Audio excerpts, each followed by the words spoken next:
We are a comics and collectibles store owned by Kevin Smith. So if you take a look around, you'll see a butt ton of Jay and Silent Bob merchandise, props from the movies. We're also a working comic book store, so we have plenty of those, as you can see behind me. And on our walls, we've got tons of new, old comics.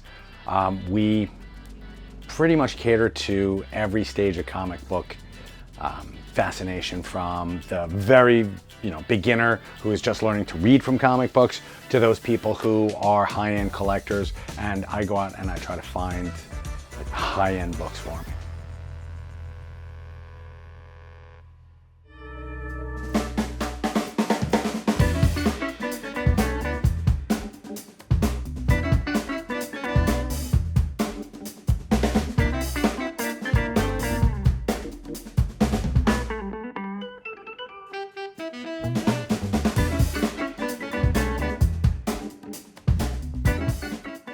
We've been in town for 8 years. We started out because Lori wanted to have her own business and get out of the day-to-day corporate world. So we didn't know what we were going to start off doing. At the time, I would go and visit my kids up in Reading, a little north of here, and we would go to the comic book store up there. So we started looking at businesses to open, and she was crazy enough to listen to me when I said, how about a comic book store? And we started out in a much smaller spot. We grew to a second location, or we moved to another location here in downtown in 2020 and stayed there until 2023. A raging fire devastating this tight-knit Chester County community of Oxford. The multi-alarm fire on the 20th block of South 3rd Street broke out just before midnight Wednesday. Hours later, firefighters seen hitting hot spots while law enforcement blocked off the area to traffic for several blocks. Onlookers stunned by what they saw. Within 3 weeks of that, however, through the support of our town and our customers, we were able to reopen here where we're at right now, from rubble to reopen in 3 weeks.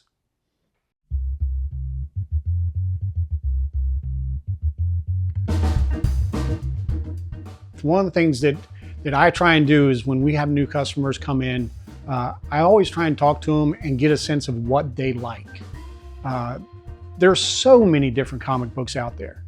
It's just pairing someone up with something that they'll enjoy. Are they a horror fan? Do they enjoy superheroes? Spider-Man, Superman, Batman?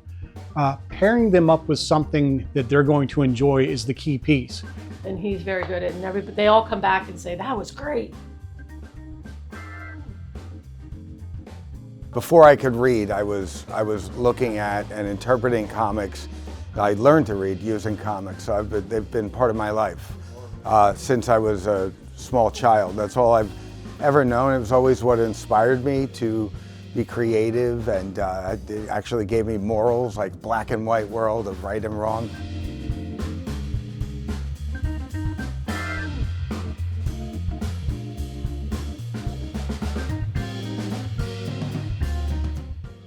We have books for younger kids, like the Superhero Girls books.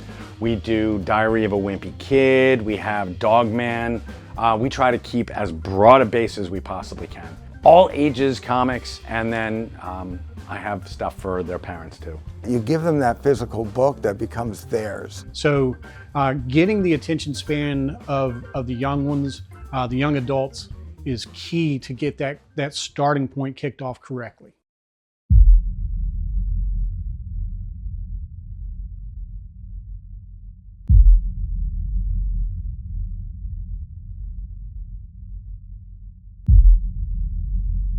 Do I think that digital comics and online shopping are taken away from comic book stores?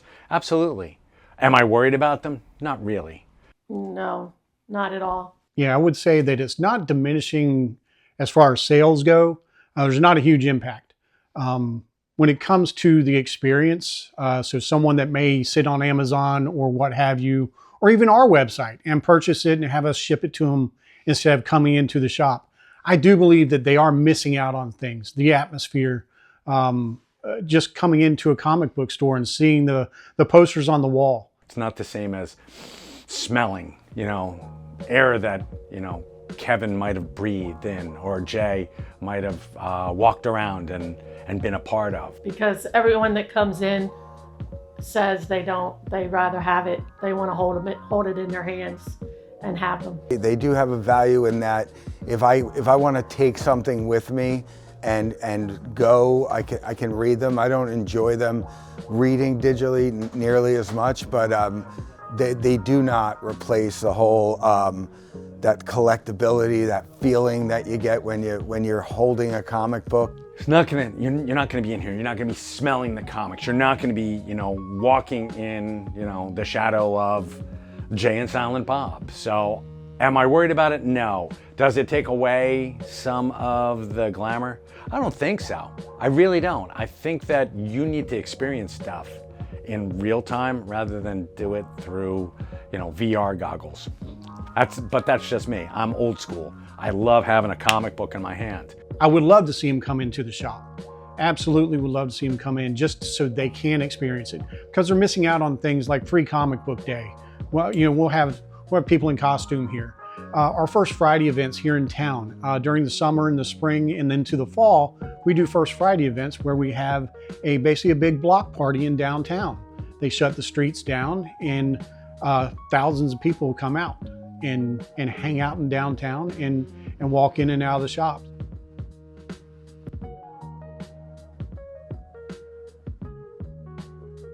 We invite the Kubert School, which is, the Joe Kubert School was founded in Dover, New Jersey back in the 70s, and it's churned out some really great artists and some writers, and it's like comic book college. It's really cool. And it's their president, Anthony Marquez, is bringing some of his staff, and he's going to be here himself. He's bringing his students down to do that as well. And we do that about once a quarter, like once every 3 months. We'll have the Kubert School in here, and they'll do commissions as well.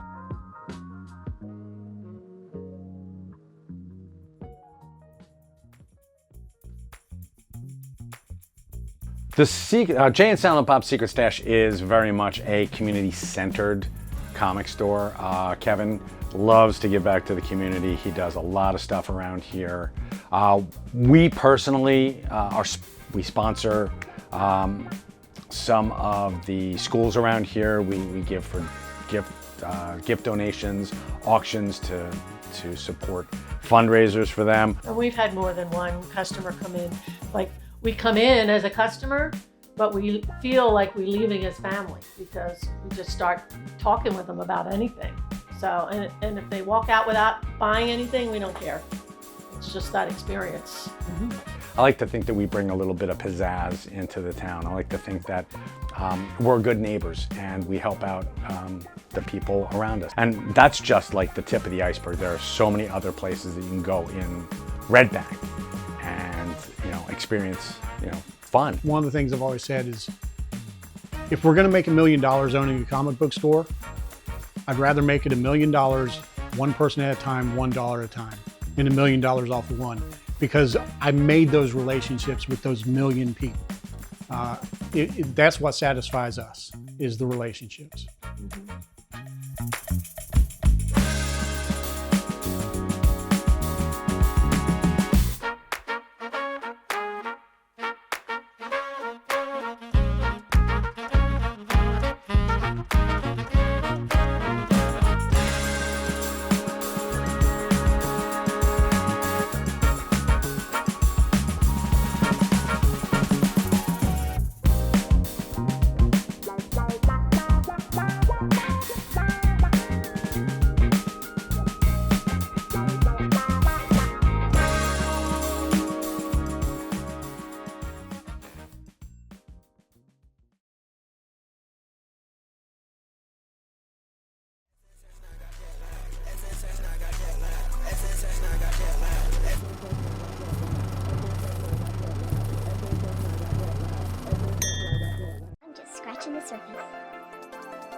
I got too much stress up in my mind and let it go.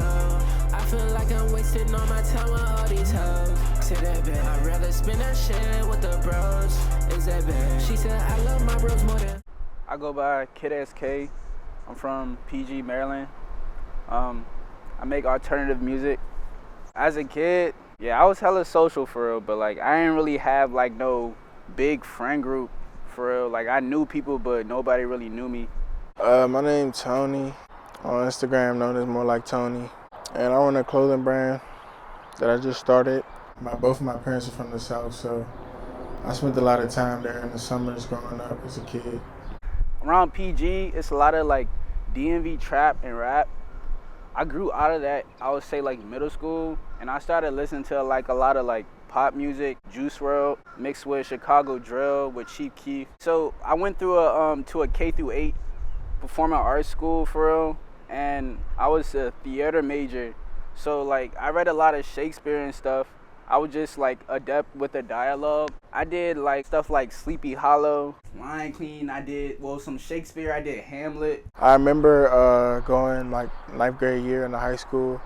I couldn't dress for shit. I mean, I don't necessarily think I can dress now, but like I knew then I was just throwing on bullshit. And it was really due to like lack of money sometimes, and like the fact that I went to an all private school and wore uniform all the time and shit like that. It started from then, and I realized like once I started seeing a whole bunch of people like in one setting, I started to pick out like who has the best style type shit. Yeah, my whole K through 8 was basically like the same building. I grew up with the same people for real, and we all watched each other to like develop and like basically hone our skills. That definitely influenced my creative side for sure. Everybody was like doing their own thing, so everybody had not like a talent, but everybody like just strive for what they wanted to do.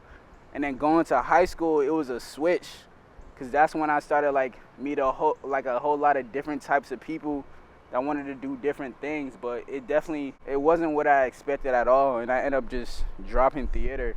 But like the aspect of being in front of a camera is something I really still wanted to keep in my life. The first time I ever knew I was going to be in the clothes is when I saw one of my classmates come in with the Jeremy Scott Flower Bear joints on. From that day, I knew like it started like with shoes.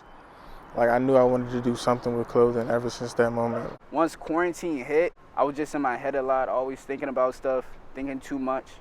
I always did poetry. I used to like write to myself. I just decided to get a mic one day, try to hear myself on a beat. I feel like in general, the DMV knows how to dress nice, I would say. I think a lot of people from around the states say like the DMV people dress nice. Even like the hood shit, you feel me? Like the trap shit. Like the first thing I ever wanted to accomplish when I started doing this shit was I wanted to become a graphic designer for Sobiato. That's just to tell you like where my mindset was at the time. Like ever since the beginning type shit. Honestly, like I didn't really care about making music. Well, Juice was like one of my favorite growing up, and it wasn't until like he died, I was like, dang, I don't really got nobody to listen to for real. I mean, there are other artists out there, but their messages weren't as strong or didn't hit me as much. So that kind of prompted me to like kind of want to do my own stuff and just listen to myself for real. Like I always been kind of trying to plan things in the head. Like I've always been trying to do things in advance. When I first made Blissful Ignorance, I already knew I was gonna upskill and become Cheers. And I just didn't know when it would happen, but I felt like right now is the right time. I kind of went through some things during the period where my last drop of Blissful Ignorance happened, and then up until now. And so like I'm like kind of making it a rebirth thing, not on some corny shit, but like I went through some shit and I came through and I'm still here, you feel me? I wanna live my life, I just wanna get right. DMV has like a particular rap pattern, and basically like the tempo of the way we go on the beat is like super fast in the DMV. I guess that I kind of picked up on that tempo wise. I don't know completely about sound, but the tempo is, for some of my stuff, is definitely the same. I feel like I designed for the people who can't be put in a box type shit. I don't think it's a particular process. Because when I'm thinking about something, that's really what like keeps me going. Like, as long as I'm thinking about something or something that's bothering me and I feel like writing it down, I'm always gonna have like a will to like turn it into a music or turn it into a song. Also, I would say like the friends and the people around me who like support and also make music, like when I see the men drop a cool ass song, it makes me want to go harder. When I see the men, like, not even just music, I got men that do cool visuals, that shoot videos, that act, that do everything. When they post something and they're trying to go for their craft, it makes me want to go for my craft too, even harder. The first lesson I learned in starting this shit is that I'm not making clothes for everybody. Like, I can't get mad at the fact one of my friends don't like this shit, or my girl don't like this shit, or my mom don't like this shit. I'm making this for the people who get it, for real. Like, it's not for everybody. And therefore, like, I know that's gonna take time to build, so I'm not anticipating selling out overnight. If it happens, then that means it was supposed to happen and it was organic.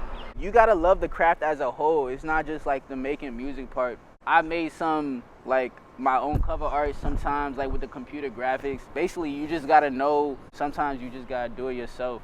But luckily enough, like, I like made some friends along the way that really mess with my work, and then we work with each other and we trying to go together. Just do it, bro. Like, stop making excuses. Like, work on some shit.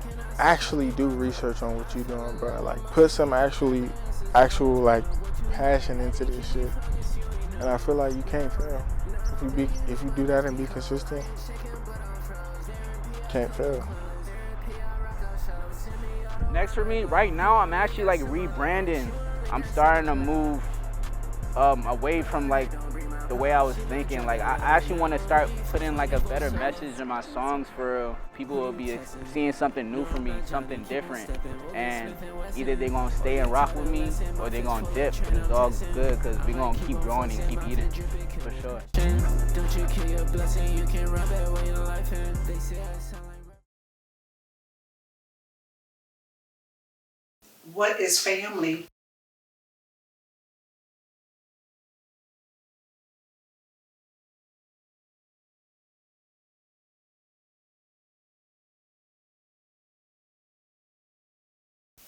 Defensive, Unique, unreal sometimes, outgoing, personalities, loud, adventurous, beautiful, beautiful, I would say love. and loving. for the most part, it's love. Family is what you're born into, and then family is what you make it to be. That you stick together, that you love one another, that you help one another. To me, that's family. My role in this family, I don't know. But I am the oldest of 5. So I guess I'm the coordinator too, because I like coordinating trips and outings, you know, and different things that we can do as a group. So I can listen well. Yeah, might not talk much, but I'm a good listener. So my role is I am the second oldest child of my mom, Grace Parker. And my role in this family is to just try to keep us together, to make sure that we all stay in touch, be encouraged. I just try to make sure that we all stay close to the family stay close, because at any time life is short. My role, make sure the girl's good, all safe, everybody's safe. That's my role. Never to give up on family. Just to keep everybody on their toes.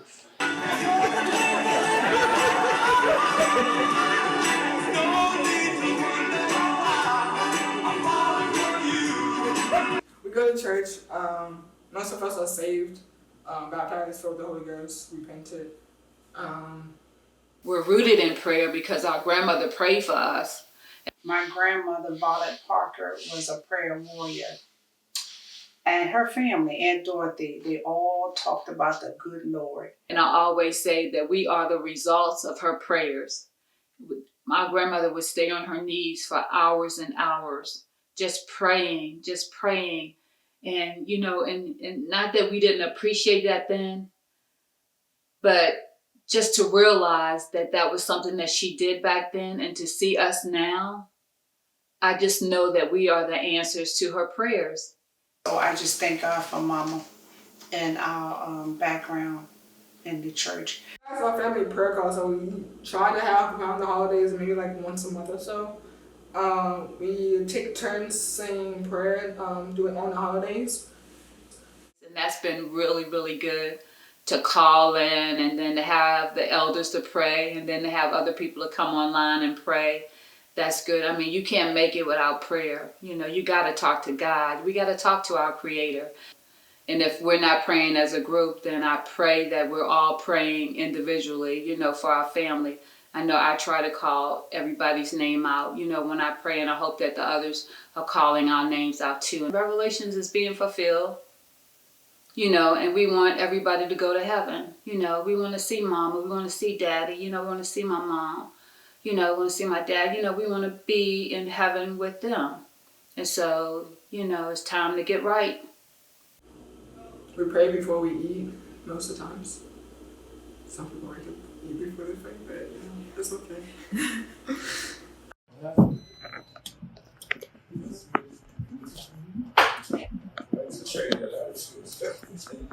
The greens are good. The greens are good.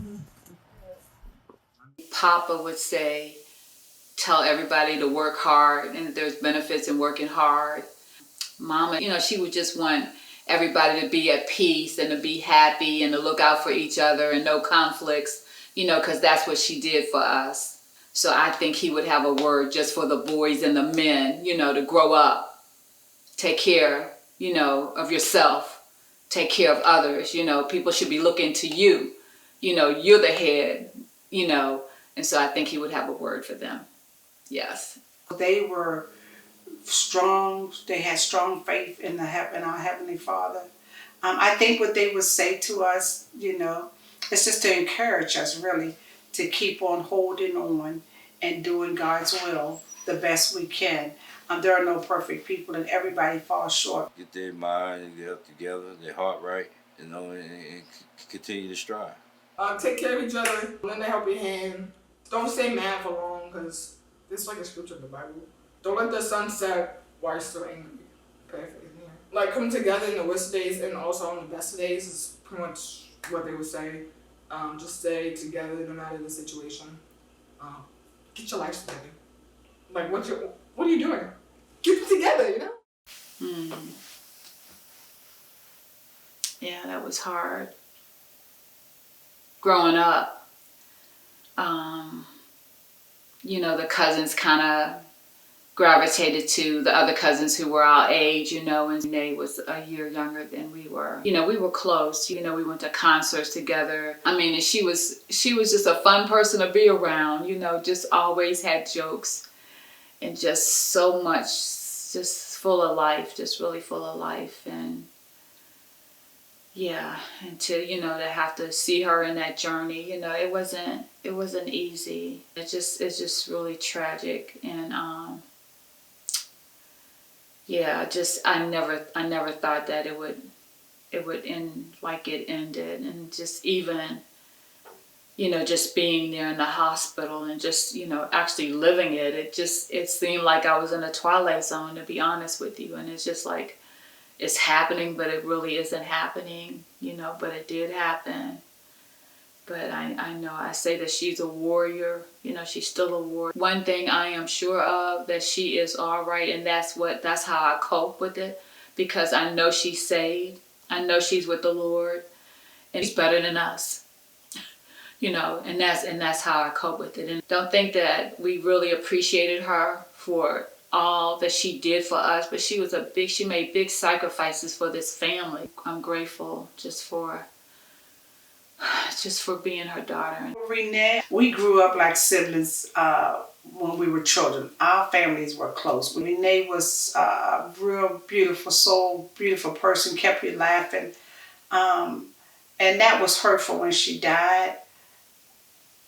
I never expected to lose my mom. And so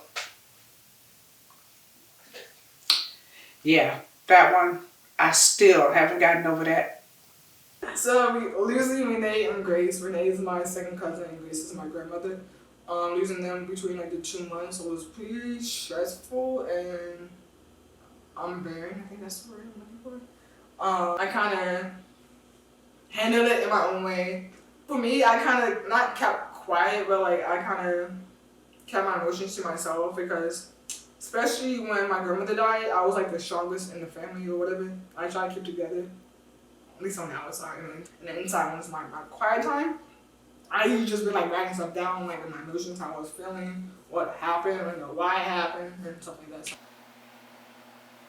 She was a good cousin. And my mother was the best gift God ever gave me besides breath. Well, nobody wants to be arrested. I hear a lot of people say, God did this to me. God didn't make you go out there. He gave you a free choice, free will to do right and wrong. You made that decision. So you put yourself in that hole. Hopefully you learn from it, and it won't happen again. When somebody gets locked up, it locks the family up. Give an answer or advice to the family, to all family members that were still incarcerated. For example, Marco and Theodore. Take this time and open your mind and heart up and allow God to feel it and bring you back home. It's like we're just happy to see each other, you know, because like I said, life happens and we don't get to spend a whole lot of time with each other. And you can tell that people are really happy to be in each other's presence. Silliness. That's the way I see the reunion. I was like 7. So I got my cup after I got my plate. I thought it was like Kool-Aid or punch, right? So I took a cup. I think I filled it up to the top, by anyways. And then I sipped it. I took like one sip. I was like, something right here. So I took another one, right? Dad, can you taste this? Yeah, why not? Honey, this is alcohol. What? So I was like, yeah, I was like 7. I was way under the age limit of alcohol. So that was my first corner that I can like get rid of. It was like a family function. At least put a label on it, you know? So there's always somebody doing that. Always dancing, having fun, always staying late. There's always like, the guys are normally outside and like the older ladies were like inside talking about like, you know, the past or whatever. Yeah, that's how the family reunions are. We always eat. Yeah. We don't really have any functions where we're not eating. And of course, there's always music playing, so we always find our way on the dance floor and like just talking and having a good time.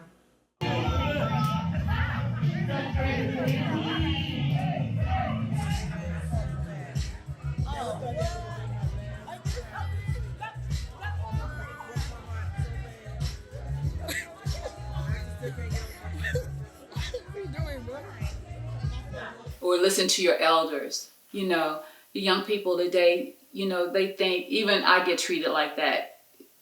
They think we don't know nothing. You know, we didn't get all this gray hair and all these years, you know, without going through stuff. Like I just told you, you know, I went through stuff. Now, when I tell you the match is hot, you don't have to put your hand on the match to figure out that it's hot. I just told you that it's hot, right?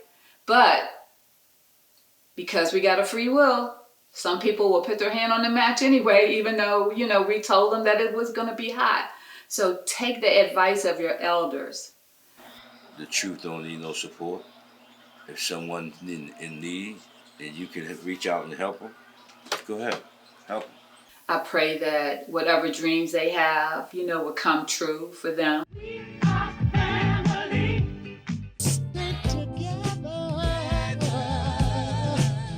Loving you weather, times are good or bad, happy or sad. Ooh, yeah.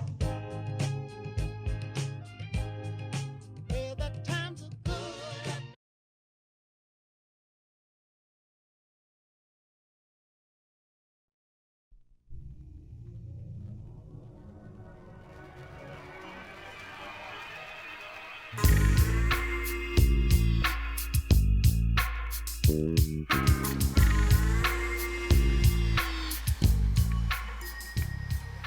Tony Cottrell and I publish Advent Comics.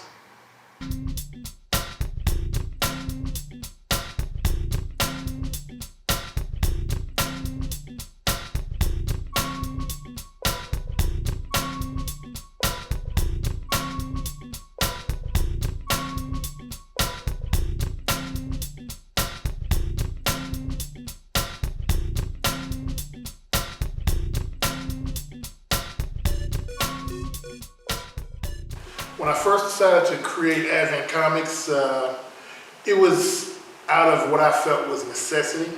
At the time, we were losing predominant black comic publishers.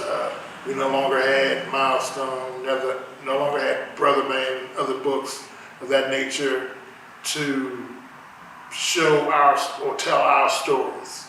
So part of creating Advent was to be able to tell stories for us, by us. I started the name Advent Comics because I wanted it to be literally the coming of something new. And Advent, as you know, is the coming, or the next genesis of the next phase. So for me, Advent was a perfect name for the perfect comic book company. These characters that I was cultivating, creating, I kept them. And there is a actual binder, and I wish my wife could be here because she hates the fact that I have all of my notebooks with stories in them, and I have this big binder that's about this thick, literally this thick, and it has characters that I've drawn over the years. The actual Advent Comics Bible has over 3,000 characters in it. Wow. And I've been creating characters since I was a kid. And it's a little quick funny story.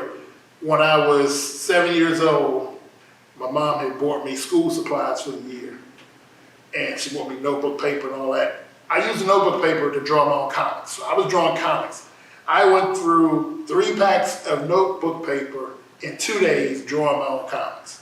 So if I used to say, Mom wasn't too pleased, got a little whipping behind that, but it is what it is. But the love of comics was strong since I was a kid. Titan Ultraman has been around for many years. Titan is actually a semi-autobiography based on me. Titan is a firefighter. Basically, he is a man that gained powers through an accident at his job fighting a fire, and when he woke up, he came to realize he had these vast superpowers, and he wondered, probably like any normal person would, what am I going to do with these powers? Do I do something to help people with them? And by his nature as a firefighter, he wanted to help. The title character, Marcus Cameron, Titan's alter ego, he is a career firefighter who's going through a divorce at the time I was going through a divorce. He was going through trying to see his kids' custody situation. So I threw a lot of personal stuff in there as well as mixed it with, traditional superhero storytelling. And people resonated to it. They were like, this is real. The Epiphany engine came from an idea promoted by a creator on TikTok, actually. He put out a TikTok and he referenced a particular issue of Black Panther and a particular issue of War of the Independents. We need Black creators and publishers to come together and give us another all-Black project like this. And he specifically called out Advent and some other publishers. And it was an overwhelming response from Black creators. They were like, yeah, I'm down, let's do it. And at first, I was just gonna participate, I was gonna participate. But the guy who did War of Independence, which was probably, even though he's not Black, it's probably the biggest book featuring Black independent comic creators, or the most Black independent comic creators of all time, until Epiphany Engine. Oh yeah. I think I am no different than any other black creator out there. You have to constantly prove yourself each step of the way. Every step, people look at you like, okay, little guy or black creator will pass. So whether it be at conventions to go an extra step to, make people notice your table, whether in business to go an extra step and say, okay, Avid is going to be on your shelf. We're going to do X, Y, and Z to make it work so that we are in those marketplaces. So like I said, I am no different than any other black creator out there. We have to be a little bit better and always on go. At least that's my mentality, because you're only as good as your last project, and you're also not able to have the same advantages some of the other creators in the industry have. But when I was 8 years old, walking home from elementary school, a friend and I saw a fire in the woods. So like a dummy, we put the fire out, but I used my jacket to put the fire out. So again, I was prone to getting my disciplined, I should say. So my mother wasn't too pleased, but so when the officer came, he said, "Did you guys start this fire?" And we're like, "No, officer, we would come home and we saw the fire and we put it out." So mind you, I'm 8 years old. And, basically he was like, "Oh, okay, gonna be a little firefighter, huh?" And I was like, "I don't know about that." When I had gotten divorced, it was an opportunity to do something different, hit the reset button. And I hit the reset button on everything. I dived into it. I applied to be here in the county that I live in, I applied to be a police officer and a firefighter. Passed both written tests, both physical tests. The fire department hired me, and then a week later, after I had already applied, the police department hired me. So I'm glad I was a firefighter because, it opened up so many wonderful doors, and also with different things happening with law enforcement, I'm glad I became a firefighter. Being a firefighter and a paramedic gave me the ability to be of service to more people in more different ways. The pandemic was rough because there were calls when it first started. We were running about 20 to upwards of 40 calls a day. And early COVID, people didn't make it. So that was rough. That was rough dealing with that. To see that amount of death day in and day out for months straight, it was rough. So that kind of spilled into some of the stories that you're seeing now. Because by me writing all the stories, it took a while for certain things to come into play.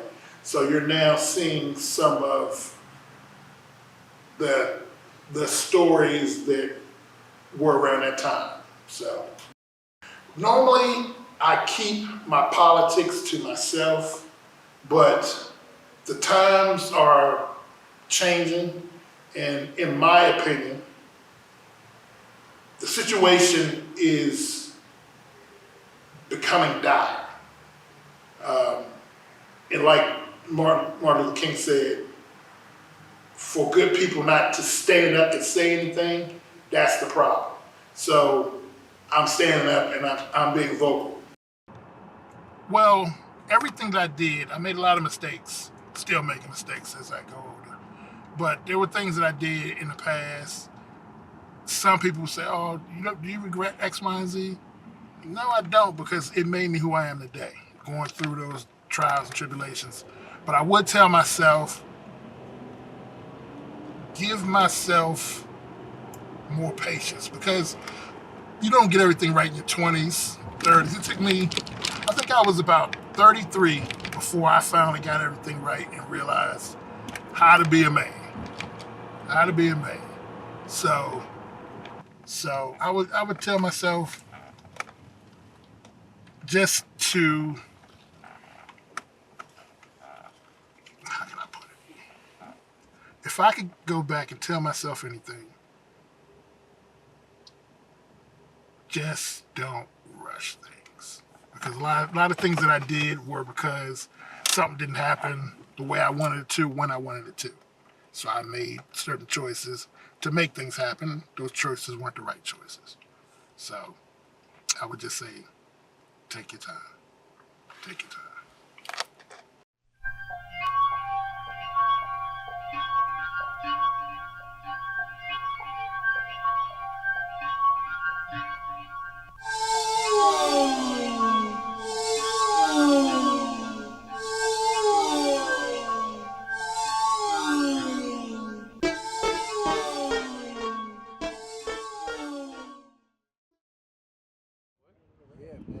I mean, we can try, but bro, that shit's right back. Right. Shiva, what do you think? So we got mans right here. Bro, Elray, we could try, but Y'all can just say something sweet because he recorded. Say something sweet because we talking about. We could get in, but we still have to wait.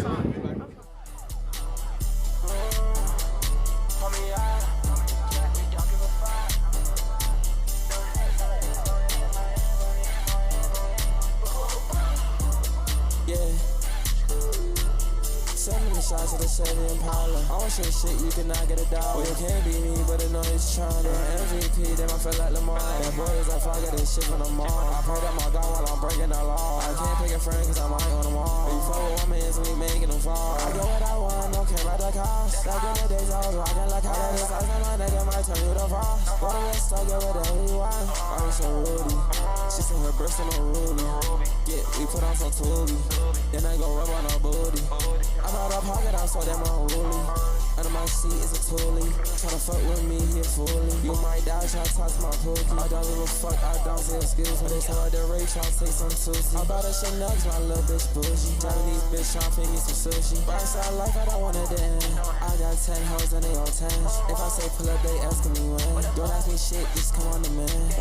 Fine shit, don't got a man. Only took one song, now she a fan. She eat up my dick, she not using no hands. If I'm throwing bands, then you better dance. Yeah, no hands, no hands, no hands, no hands. No hands, no hands, no hands, no hands. I do what I want and you do what you can. You run up on me, I might cut off your hand.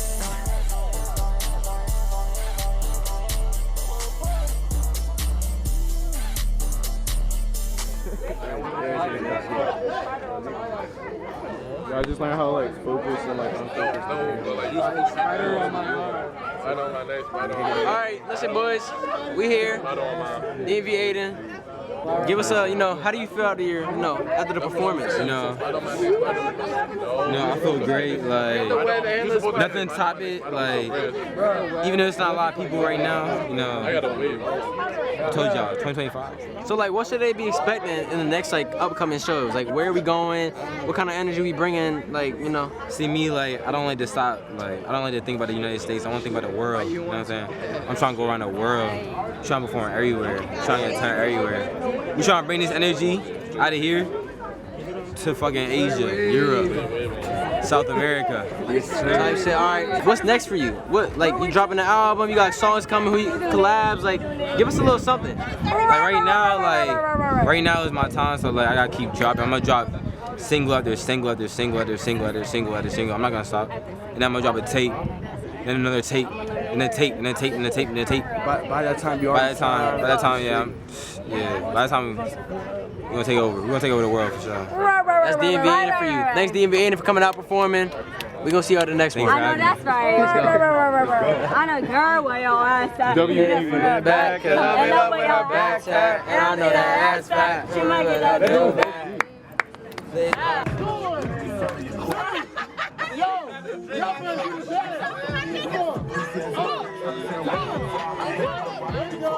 You gotta hit that music video after the show, we got all the energy going. We too fucking lit. We do music videos every week. We don't stop. We're not stopping. We can't stop. I keep going forward. We too lit.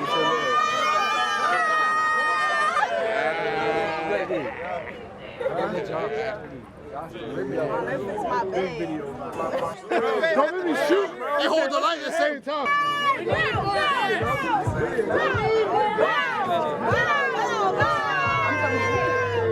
This video needs more action. gotta party a little bit to celebrate, you know what I'm saying? We always gotta celebrate. Nothing's anything without celebration. We always gotta celebrate everything. That's life, that's life. You gotta celebrate life.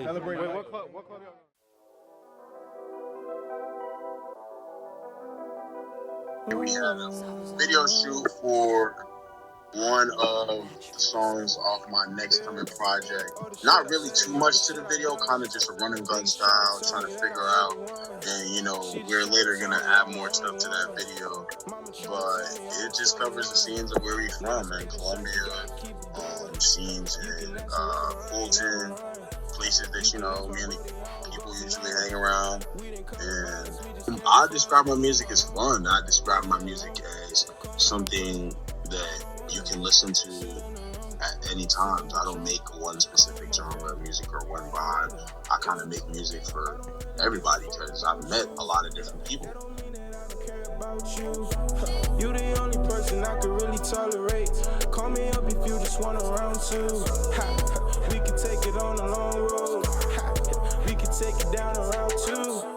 What I'm trying to say is it don't matter where we go. Really, I just wanna be around you. I'm sorry that I wrote a song about you. Yeah, I'm sorry that I told my friends about you. I've been making music since I don't know, man. Like I've always made music. My parents were big musicians in the choir, so I guess that just kind of, you know, leaned on me. And by the age I was 2, I was already playing the drums in like studios. I really delved into music like when I started DJing, and I was like around when I was like 11. And then when I moved to America, I started, you know, I never really thought I could write lyrics for real. But then like, I heard my friend make the song and I had made a beat. And I was like, bro, if he can make a song, I can make a song. So then I just started rapping from there. And then after that, it was just, you know, everyday evolving, every day trying to make a better song than I was making the last time. And I kind of grew a love for it. It kind of came like something that I could use to relay my emotions or just have fun or just pass time. And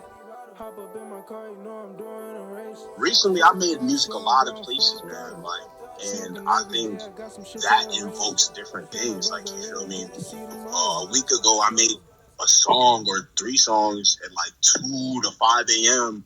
in a room full of like 15 to 20 people. And you know, that's so much different than making a song in a room with you and just like your friend or you and an engineer who you never met. So when it comes to who I would collaborate with, my friend A-Red, really big friend of mine. He's someone, you know, I call more a brother than just a collaborator. He produces, he also makes his own music. So sometimes he'll produce some beats for me. Recently, I just started working on producing, so we've been producing together. Got a shout out to Jay Sandy. Been making songs with him since I first started. Shout out to Macy and Slidell. I just met them recently as well. And LP the rapper, made some music for her. Omonte. There's too many people, man. Too many people. Like me and Max haven't made no music in a while, but he's an important figure in the music. Like certain shit wouldn't be there without him.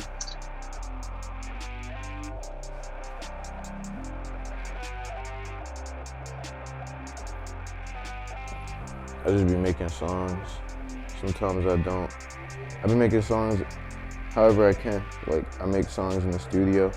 I make them on my phone. I make them on Snapchat while playing a beat. Like, I make songs any way I can. Like, I'll write them. I'll come off the top. You know what I'm saying? I'll make templates, reference related. I'm a college student, and I'm a music artist, singer, rapper, songwriter. I produce now. I'm a model, you know what I'm saying? Rick Owens jeans, Bottega boots, you know what I'm saying? Right now, my songs are inspired by defining things in life. Like, I really been on some like rock star, like, I've been really inspired like energy-wise, like by the rock stars, and subject matter-wise, I'd be inspired a lot by the rappers that's out here driving the fancy cars, designer clothes, and living in a nice place. Cause you know what I'm saying, I'm about to graduate college, so all this shit is like in my hands now, like completely.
These are all my friends, and we have a lot of laughs.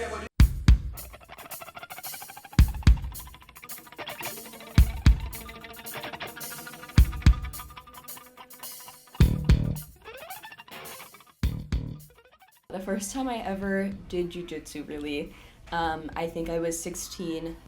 I was just a little nervous, you know, I was like, being a teenage girl, like there weren't a lot of other girls who were doing it. It's a very close contact combat sport. And for a young girl, I mean, I also didn't really grow up doing any sports. I grew up doing dance and musical theater, so this was like super different for me. But anytime I felt like any tinge of uncomfortableness, like I would have my dad there for me. So that was nice, yeah. So we have two different kinds of jiu-jitsu here and kind of everywhere. But the first class is no-gi, which is jiu-jitsu, like without the little suit thing that you saw me pack. It's kind of like a something you would see people wear in karate, but it's a much thicker material because the sport is very tough. There's some strong grips, there's some throws, there's some stuff where you don't want your clothes to be ripping. So they're thick and uncomfortable.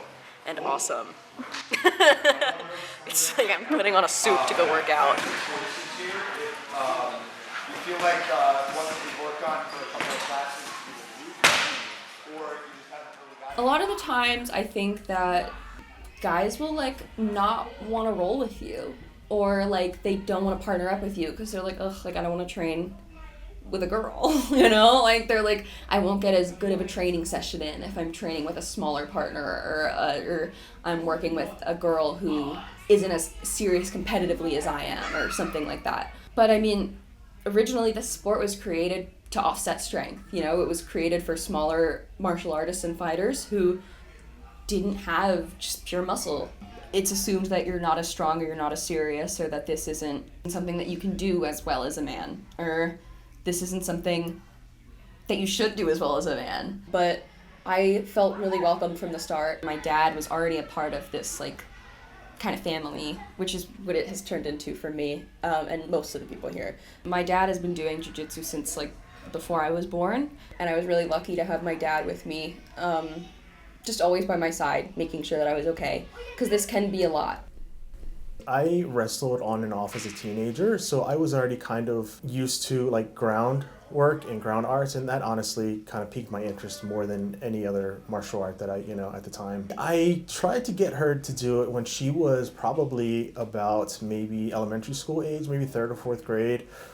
She didn't really care for it. There weren't a lot of kids her age back then. The program was still growing, and she didn't really, you know, like it that much, so I didn't push it anymore. And it wasn't until she was about 16 that she actually came to me and, you know, asked me about it and wanted to try a class. So my concern was more just her to stay injury free. You know, jiu-jitsu can be a little bit of a rough sport. It's a very close contact, combat sport. And I knew that me being a part of this gym for so long and just knowing everybody here, and it's like second family. So I knew when she was gonna, make that, commitment to come train here, that we were gonna take care of her.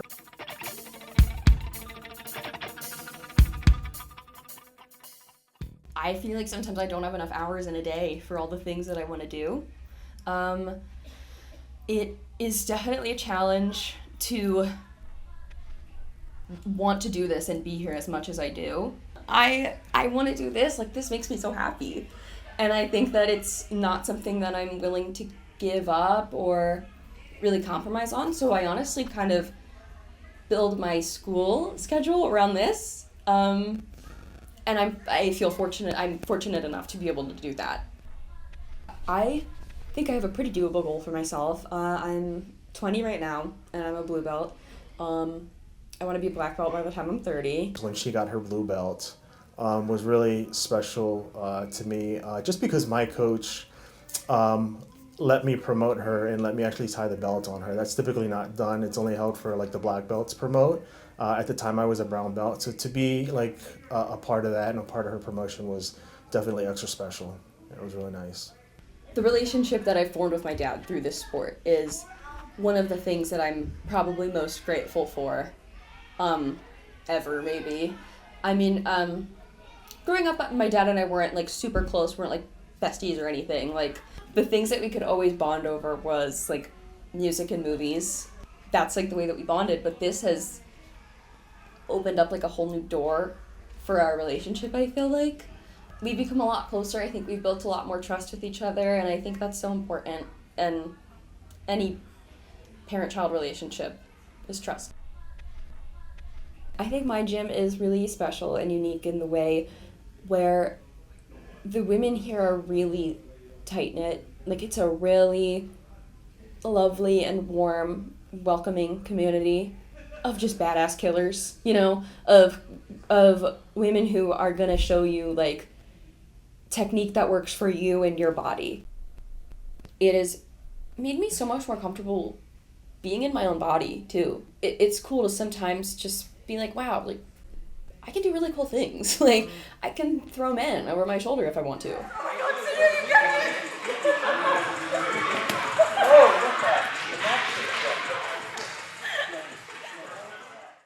My advice that like I wish I had gotten, I guess, would just to have been like, just try it, just do it, like just try something like this. Like my dad tried to get me to do it when I was younger. I had no interest. I just wanted to be doing other things. I wanted to be playing around.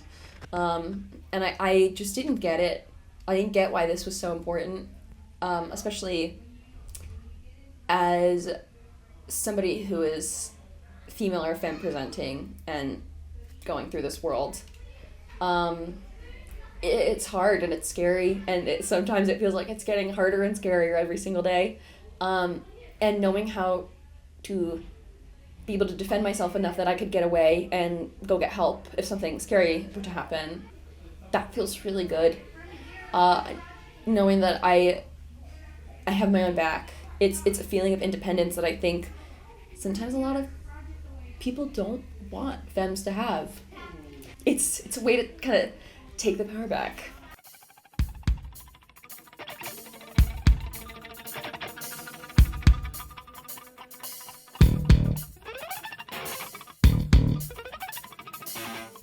Crank the music up.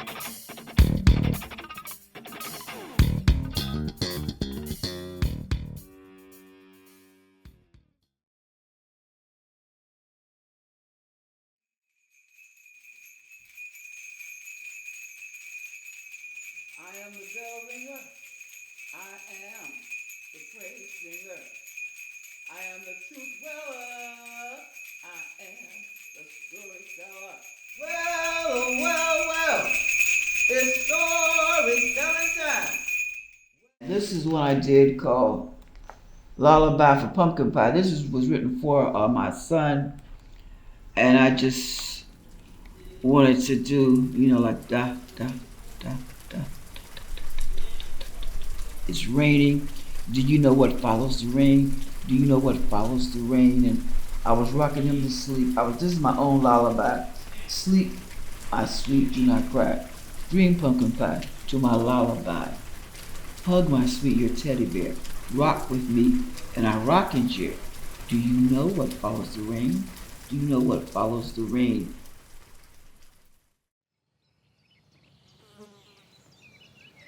I was born and raised near the Smoky Mountains, the foothills of the great Smoky Mountains down in Encore, Tennessee. And everywhere I go as a storyteller, I carry my hometown, my people, my kinfolk with me.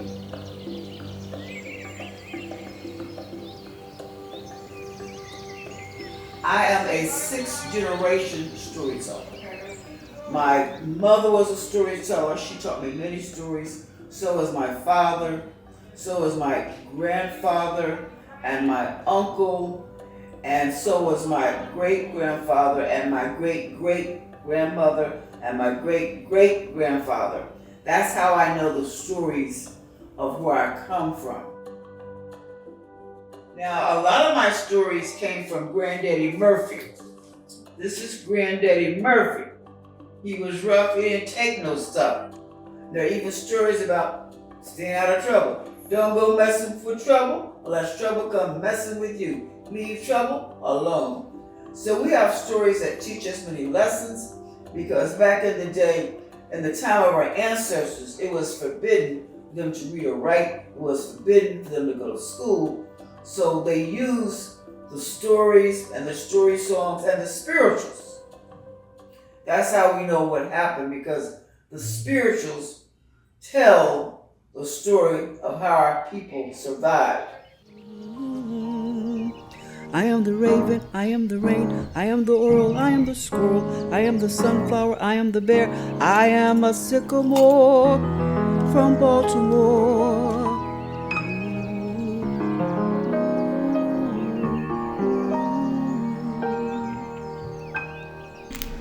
This was a song from a poem I wrote about chemotherapy and arthritis, about how your fingers might ache, your shoulders feel like they're about to break, the sunburns, my arm, my hands would be so cold, I want to stay warm, but you hold on.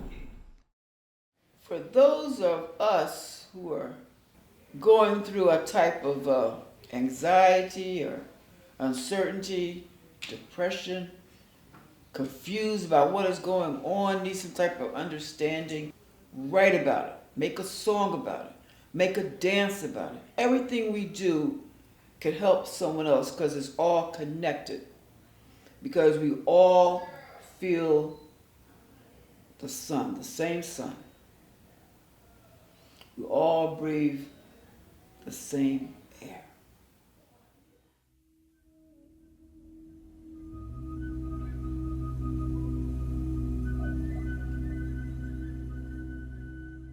You would love it. It's storytelling, it's workshops, it's all kinds of things going on. It's exhibitions and exhibits, and awards are given. It's just Liars Contest. That's our biggest event, the Liars Contest.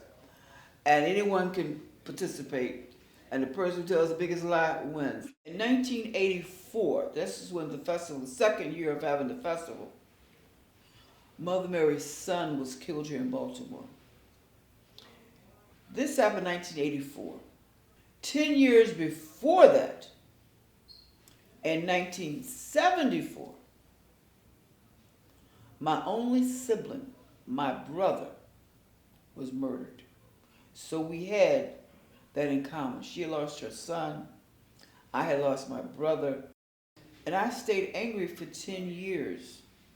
Even though through all that time I was still telling stories, I was still spreading the word.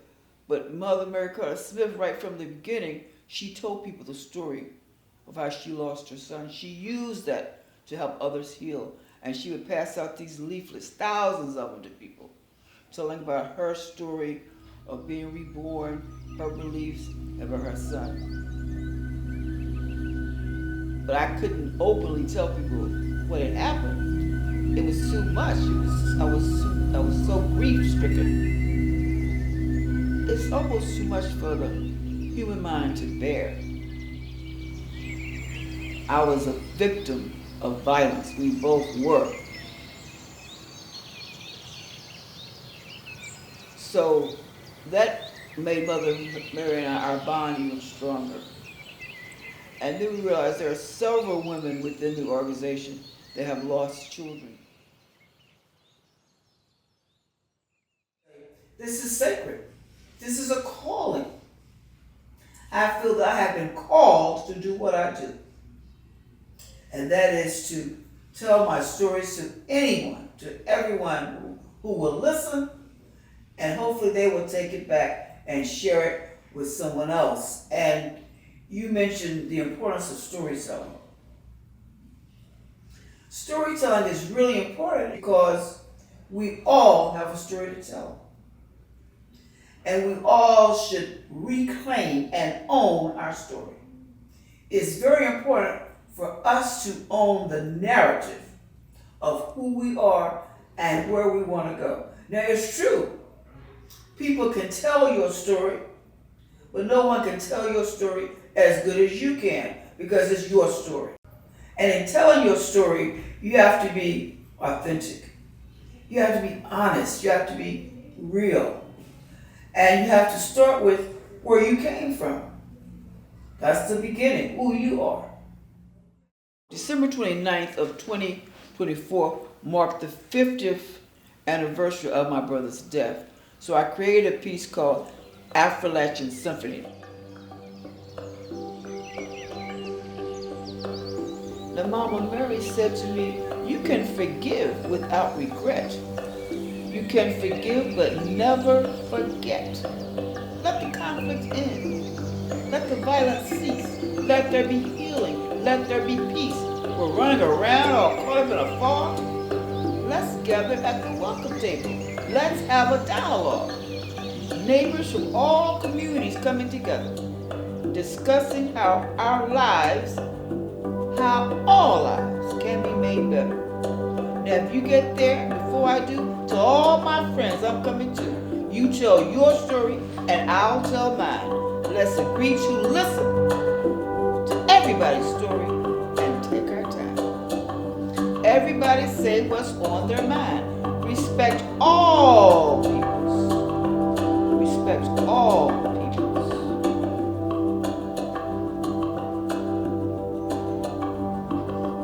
Leave no one behind.